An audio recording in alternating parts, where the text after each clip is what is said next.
बॉलीवुड की एक action film धुरंधर सामने आई है, जिस पर सोशल मीडिया पर बहस चल रही है। और इस फिल्म की कहानी का मरकज भारत नहीं बल्कि कराची की सबसे बड़ी कच्ची आबादी ले आ रही है।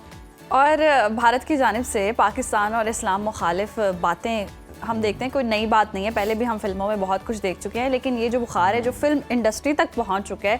पहले फिल्मों के ज़रिए मुसलमानों की तारीख पर हमला किया गया था, फिर उड़ी और फाइटर जैसी फिल्में बनाकर पाकिस्तान को बदनाम करने की कोशिश की गई। फिर उड़ी के हिदायतकार ने लयारी गैंग वॉर के हवाले से हम देख रहे हैं कि छलांग लगाई, और इस फिल्म में बदनामे ज़माना, रहमान डिकेत, खिलजी और शहीद पुलिस ऑफिसर चौधरी असलम का किरदार नुमाया देखा गया है और बड़ी जी पजीराई भी मिल रही है। और साथ ही फिल्म में जनाब पाकिस्तान पीपल्स पार्टी के जलसे के मनाजिर भी दिखाए गए हैं। साबिक वज़ीर आज़म बेनज़ीर भुट्टो की तस्वीर और पीपल्स पार्टी के परचम भी नजर आ रहे हैं। इस फिल्म की कहानी को अपनी मर्जी का एंगल दिया गया है, जिस पर सोशल मीडिया पर शदीद बहस भी जारी है।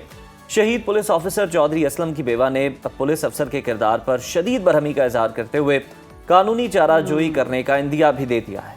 तो नाज़रीन, इसी तमाम तर सूरत हाल पर बात करने के लिए हमारे साथ मौजूद हैं ड्रामा क्रिटिक हारून शुएब साहब। बहुत शुक्रिया आपके वक्त का।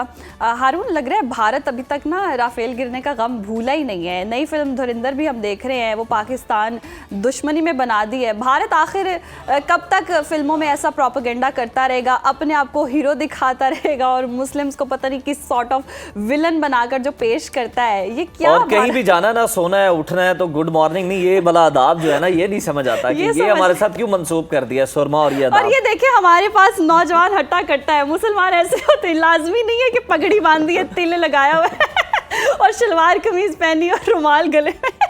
ये कैसा विलन बना के दिखाते हैं? बिल्कुल ऐसी ये चीज। देखिए, भारत का सिनेमा जो है, क्योंकि अगर मेहनत नहीं करनी आपने तो आप स्टीरियोटाइप्स पे सोचेंगे, आप उसी इंफॉर्मेशन के ऊपर सोचते रहेंगे जो कि आपके पास पहले से मौजूद है या जिसको आप यकीन करना चाहते हैं, और फिर आप जो है वो अपने एको चैम्बर से निकल के बाहर सोचने की कोशिश ही नहीं करते। और हिंदुस्तान का सिनेमा जो है अनफॉर्चुनेटली इस वक्त इसी रविश का शिकार है। और हम देख रहे हैं कि ये जो एक स्टीरियोटिपिकल इमेजिनेशन है उनकी, जो कि राइट विंग भी है, टॉक्सिक मैस्कुलिनिटी के ट्रेसेस भी उसके अंदर आपको नजर आते हैं। उसके अंदर आपको राइट विंग की आइडियोलॉजी जो है, पॉलिटिक्स, वो भी आपको डोमिनेंट नजर आती है। तो ये चीज़ें, और इस्लामोफोबिया सबसे बढ़कर, तो ये जो है, ये चीज़ें बहुत तेज़ी से हिंदुस्तान के सिनेमा को नुकसान पहुंचा रही हैं, उसको खाती जा रही हैं। और ये शायद जब तक उनको रियलाइज़ होगा उस वक्त तक बहुत देर हो चुकी होगी। तो उनकी फिल्म इंडस्ट्री, जिसके ऊपर वो बड़ी दिहाइयों से जो है वो फ़ख्र कर सकते हैं, और कई हद तक, काफ़ी हद तक वजह तौर पे बहुत अच्छी फिल्में भी बनी हैं। लेकिन अब जिस रविश पे वो चल निकले हैं, ये फिल्में इस तरह की अगर बनती रहेंगी तो ये सिर्फ उनको, हारून, जिस रविश की आप बात कर रहे हैं कि भारत की मूवीज चल पड़ी हैं, भारत का बॉलीवुड चल पड़ा है, इस रविश पे चलते चलते कहीं मुझे खतरा है ये वहां तक ना पहुंच जाए, पप्पू गुज्जर, लाडले गुज्जर दा वैर इन मूवीज की तरफ ना जा पहुंचे। जी, इसी तरह ही है। और फिर आप ये देखिए कि बड़े इंटरेस्टिंगली मैं अभी देख रहा था कि अनुपमा चोपड़ा, जो कि एक बहुत अच्छी क्रिटिक हैं, फिल्म के रिव्यूज वगैरह किया करती थी हिंदुस्तान की, उन्होंने जो इस फिल्म का रिव्यू किया, जिसमें उन्होंने इस फिल्म को क्रिटिसाइज किया फॉर एक्स्ट्रा वायलेंस, फॉर एक सर्टेन तरह का नैरेटिव, इस्लामोफोबिया, उनको अपना रिव्यू जो है वो यूट्यूब से हटाना पड़ा। तो ये आप देखिए कि ये बड़ी इंटरेस्टिंग बात है। इससे ये पता चलता है कि हिंदुस्तान में तो अब डिसेंट की कोई जगह ही नहीं रह गई, कि आप कोई डाइवर्स व्यू भी ले सकते हैं, आप इस बात से डिसएग्री करने की गुंजाइश भी रखते हैं या नहीं। तो अनुपमा चोपड़ा जैसी बड़ी इन्फ्लुएंशियल फिल्म क्रिटिक को, जो कि फिल्म की आर्टिस्टिक मेरिट के ऊपर बात कर रही थी, उनको भी अपना रिव्यू जो है वो फौरन डिलीट करना पड़ा यूट्यूब से। हाँ जी। और तत्सम मुखर्जी हैं, अगर आप उनका रिव्यू जाकर देखें, वो अगेन एक बहुत बड़े अच्छे राइटर हैं। तो वो भी जो है इस फिल्म को जिस तरह कहते हैं, वो ये कहते हैं कि पाकिस्तान तो बहाना है, हिंदुस्तान का मुसलमान असल निशाना है। तो इस फिल्म का जो निशाना है ना, वो पाकिस्तान नहीं है, वो असल में वो एक पूरी और हारून, ये निशाना तो भारत कब से बनाता आ रहा है। मुसलमान तो बहुत ही चुभता है भारत को, और हर फिल्म में हम देखते हैं कि मुसलमानों को जिस तरह से पोर्ट्रे किया जाता है, ये कोई नई चीज़ नहीं है भारत की जानिब से। और प्रोपेगेंडा तो किया जाता है, जितना नेगेटिविटी भारत फैलाता है, और हम ये देखते हैं कि कोई लॉजिक नहीं है, और हम एक्सपेक्ट भी नहीं कर सकते भारत से कि कोई लॉजिक हो। जितनी भी वो चीज़ें हैं ना, जहाँ हम जीते भी होते हैं, हर महाज पे तकरीबन हम जीते होते हैं, और ये फिल्मों में हमें हारा हुआ दिखाते हैं। मैं यही कहता जी, रहमान डकैत को इन्होंने दिखाया है और जी। बाकी पाकिस्तानी कैरेक्टर्स दिखा रहे हैं, उसके अंदर चौधरी असलम साहब का आपने जिक्र किया, तो फिर इसके अंदर कुलभूषण यादव को भी दिखा देते, इसके अंदर अभिनंदन को भी दिखा देते, इसके अंदर वो राफेल त्यारे जो गिरे हैं वो भी, उनका भी जिक्र हो जाता, तो फिर कहानी में कुछ तो सच्चाई और कुछ तो ऑथेंटिसिटी होती। लेकिन वो चीजें जो है वो हिंदुस्तान कभी नहीं दिखाएगा, जाहिर है कि अपनी फिल्म में। तो ये जो फिक्टिशियस किस्म की इन्होंने कहानी बनाई है। अच्छा, बड़ी इंटरेस्टिंग बात ये है कि इसके अंदर एक डायलॉग जो है वो, मैं एक ट्रेलर देख रहा था, उसके अंदर आया है कि हम ये जो सबूत है जो पाकिस्तान के खिलाफ, ये जो हमजा है जो एजेंट आया है, उसके पास जो सबूत है वो हम अभी जो हिंदुस्तान में हुकूमत है उसको नहीं देंगे, जिसका इशारा ये था कि कांग्रेस की हुकूमत अगर है तो उसको हम नहीं देंगे, बल्कि जब हमारे जैसी हुकूमत आएगी तो हम उसको देंगे, जिसका मतलब ये है कि जब वाजपेयी की या बीजेपी की हुकूमत आएगी तब हम उसको देंगे। ये बात भूल गए हैं कि जब रहमान डकैत के वाकयात हो रहे थे पाकिस्तान में और वो लियारी में उस वक्त मौजूद थे, उस वक्त वाजपेयी साहब की हुकूमत थी जो कि बीजेपी के लीडर थे। तो कोई रिसर्च नहीं है, कोई हिस्टोरिकल कॉन्टेक्स्ट नहीं है किसी किस्म की जो एक्यूरेसी, यही फ्लॉज हैं जिसके बारे में कहा जा रहा है। लोग ये भी मुतालबा कर रहे हैं कि अगर पाकिस्तान जो है उसको इनिशिएटिव लेना चाहिए था और हमारी जो इंडस्ट्री है, हमारे जो डायरेक्टर्स हैं, उन्हें ये मूवी बनानी चाहिए थी और उन्हें इस पर काम करना चाहिए था। देखिए जी, बिल्कुल आप सही कह रहे हैं, लेकिन मेरे ख्याल में थप्पड़ का जवाब या ईंट का जवाब पत्थर से देने से फायदा कोई नहीं है, गाली का जवाब गाली से देने से फायदा नहीं है। मुझे खुशी इस बात की है और ऑनेस्टली स्पीकिंग मैं I am looking forward to the film कि जहां धुरंधर बन रही है और इतने बड़े बजट से बन रही है, पूरे थाईलैंड के अंदर उन्होंने लियारी का जो है एक सेट क्रिएट कर दिया था, और वहां पर पाकिस्तान में इस वक्त जिस फिल्म की बात हो रही है, जिस फिल्म को हम लुक फॉरवर्ड कर रहे हैं, वो बुल्ले शाह की लाइफ के ऊपर है। तो शान शाहिद जो ये फिल्म बना रहे हैं, तो मजे की बात ये है कि देखिए जहां हम जो है वो एक अच्छे तरीके से, जहां पे मिनहसुल कौम जो है, या हम एक अच्छे तरीके से चीजों को लेकर चल रहे हैं। आपने बिल्कुल दुरुस्त की है। हम हमेशा से कहते हैं पाकिस्तान अमन का कहाँ है और अमन की बात करता है। जब भारत है, भारत हर चीज में सियासत करता है, हर चीज में प्रोपेगेंडा। उन्होंने आर्ट को भी आर्ट की तरह नहीं छोड़ा। क्रिकेट हो जाए, कोई मैदान ऐसा नहीं है जहां वो सियासत नहीं करते, और हम आर्ट लवर हैं। हमें अभी भी ये जो पजीराई मिल रही है ना जो डकैत को, ये बहुत, उन्होंने एक्टिंग बहुत अच्छी की है, हम सराह रहे हैं, मतलब पूरी दुनिया सराह रही है उनकी एक्टिंग के, हम फैन बन गए हैं। लेकिन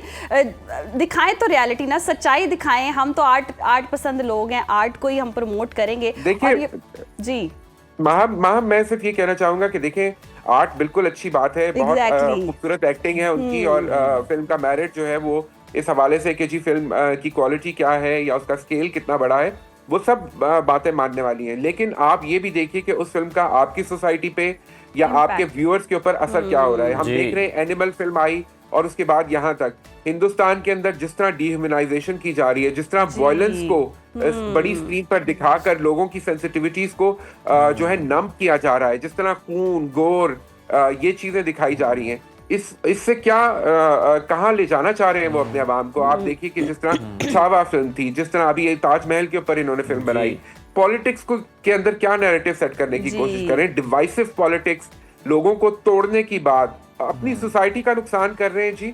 मेरे ख्याल में इससे जिस तरह मैंने पहले कहा कि पाकिस्तान तो बहाना है, असल में वो ये एक अपनी एक बहुत बड़ी कम्युनिटी जो है, मुस्लिम कम्युनिटी। अरुण, चले ये तो इनका सिलसिला है, इसको जारी रखे हुए हैं, पता नहीं किसको हीरो बना के ये पेश कर रहे हैं। हालांकि अगर हिस्ट्री उठा के देखें तो 13 साल की कम उम्र में पहला मर्डर है, तो ये तो वायलेंस को प्रमोट करने वाली बात है। चले, अब मूवी को हमने डिस्कस कर ही लिया तो कुछ कैरेक्टर्स की बात कर लेते हैं। अक्षय खन्ना को लोग बड़ा अप्रिशिएट कर रहे हैं कि जनाब कमबैक ऐसा होना चाहिए, लेकिन लोग भूल गए हैं कि कुछ ही देर पहले जो उन्होंने औरंगजेब का किरदार अदा किया था वो भी बड़ा जबरदस्त था। अच्छा, रणवीर का गेटअप बड़ा अच्छा है, लेकिन उनका रोल क्या है जरा उसके हवाले से भी बता दें लोगों को, लोग बड़ा जानना चाह रहे हैं, क्यूरियस। जी बिल्कुल, हमजा है जी उनके कैरेक्टर का नाम। अच्छा। जो कि अगेन बड़ा एक इंटरेस्टिंग तरीका उन्होंने लिया, हमजा अली मजारी के नाम से वो कैरेक्टर है जो कि हिंदुस्तान का एजेंट है और वो पाकिस्तान आता है। तो मैं बड़ा इस नाम के उसके ऊपर भी बड़ा इंटरेस्टिंग उन्होंने एक ये एंगल निकाला है। तो मुझे नहीं पता कि वो हिंदुस्तान में क्या कर रहा था और वो कैसे वहाँ का एजेंट बनकर पाकिस्तान में आया, लेकिन बड़े मजे की एक मैं मीम देख रहा था जो रणवीर के हवाले से थी, वो ये थी कि पाकिस्तान में एजेंट भेजा है तो उनको पता होना चाहिए कि पाकिस्तान में लोग नहाए धोए होते हैं, तो इस कैरेक्टर को भी जरा नहला देते क्योंकि बहुत ही मैले लग रहे हैं Ranveer. With all due respect, वो बड़े अच्छे किरदार करते रहे हैं पहले और अच्छे लगते हैं स्क्रीन पे, मैं लेकिन यही इस तो फिल्म में समझाना चाह रही हूँ कि throughout पाकिस्तानी लोग बहुत साफ सुथरे, इतने मैले कसमेले क्यों दिखाते हैं? हम ऐसे नहीं है ये इतना भारत में। मैला क्यों दिखाया है? हम तो इतने मैले नहीं हैं। ऊपर से तो डांस जब देखे ना, पाकिस्तान आ रहे थे, गाना कुछ है, डांस कुछ हो रहा है, इस पर भी बहुत ज्यादा क्रिटिसाइज किया जा रहा है। बिल्कुल बिल्कुल अरबी गाना आपने लगाया है उनके पीछे, फ्लबराची का जो गाना है वो ऑफ कोर्स हमें सबको पता है, हमने सुना हुआ था कि ये अरबी जबान का गाना है। अब वो पाकिस्तान लैंड करते हैं, लियारी आते हैं और पीछे अरबी गाना चल रहा है, तो कुछ समझ नहीं आती कि भाई ये किस किस्म का कॉन्टेक्स्ट है। इसी तरह अक्षय की बात की है, अक्षय बहुत अच्छे एक्टर हैं, बड़े उन्होंने बहुत अच्छे यादगार रोल किए हुए हैं। औरंगजेब का रोल अभी वो रिसेंटली कर चुके हैं, लेकिन लोगों को शायद वो भूल गया, तो अब वो ये कह रहे हैं कि जी बिल्कुल रीडिस्कवर हो गए। तो अक्षय बेचारे हर दफा जो है वो जब भी कोई अच्छी फिल्म करते हैं, अच्छी परफॉर्मेंस देते हैं, तो लोगों को एक दफा दोबारा से याद आते हैं, विच इज वेरी इंटरेस्टिंग कि लोग भूल भी उतनी ही जल्दी जाते हैं इस तरह के किरदार जो होते हैं। तो लेकिन ये है कि इसमें रहमान डकैत का कर रहे हैं, अब चौधरी असलम का किरदार जो है वो संजय दत्त कर रहे हैं, जिसके ऊपर उनकी चौधरी असलम की जो बेवा है नौरीन साहिबा, उन्होंने उसके ऊपर बात भी की है कि अच्छा मुझे रिजेम्बलेंस बहुत लगी, बहुत खूबसूरत गेटअप है और चौधरी असलम से बड़े मिलते जुलता सा संजय दत्त का जो गेटअप हुआ है। और वो ये नौरीन साहिबा ने अपने इंटरव्यू में ये शेयर भी किया कि जो चौधरी असलम थे उनको भी Sanjay Dutt as an actor बहुत पसंद थे। तो ये कंसर्न क्या है फिर नौरीन साहिबा का, उनके चौधरी असलम की बेवा का? जी तो उनका ये कहना था, लेकिन ये है कि अगेन अगर थोड़े सी जरा रिसर्च भी कर ली जाती। हारून, मैं आपसे ये जानना चाह रहा हूँ, आप शायद वो पॉइंट मिस हो गया कि जो चौधरी असलम की बेवा वो कह रही है कानूनी चाराजोई करूंगी, तो कंसर्न क्या है, उनका इशू क्या है? देखिए जी, कुछ इस तरह के डायलॉग्स उन्होंने खास तौर पे एक डायलॉग का जिक्र किया जो कि इस फिल्म में इंतहाई नामुनासिब डायलॉग बोला गया है चौधरी असलम के हवाले से। और मेरे ख्याल में कि अगेन जब आप खास तौर पे उन लोगों को जिनका सियासत से ताल्लुक नहीं है, जिनका आपके मुल्क की सियासत से कोई ताल्लुक नहीं है, जब आप उनका जिक्र करते हैं, और खास तौर पे पाकिस्तान और इंडिया के कॉन्टेक्स्ट में अगर आप देखें, आपको पता है कि आपकी फिल्में यहाँ देखी जाती हैं, आपको पता है कि ये जबान जो है वो आप बेसिकली जिसको हिंदी कहकर अपनी फिल्में बना रहे हैं वो उर्दू ही है। तो वो जो आप जब ये जबान इस्तेमाल कर रहे हैं, आप हमारे कैरेक्टर्स को इस्तेमाल कर रहे हैं, तो ये जरूर जहन में रखें कि इससे जो जियो पॉलिटिक्स है उसके ऊपर क्या असर पड़ेगा। तो नफरत बढ़ानी है अगर आपने, और आपने इसी रविश के ऊपर चलते जाना है और टेम्परेचर को कम नहीं होने देना बल्कि बढ़ाते जाना है, तो फिर आपको मालूम है कि उसके कॉन्सिक्वेंसेस अभी आपने रिसेंटली भुगते हैं, तो आगे भी फिर चीजें इसी तरफ हो जाएंगी। भुगतेंगे। बहुत शुक्रिया हारून आपके वक्त का।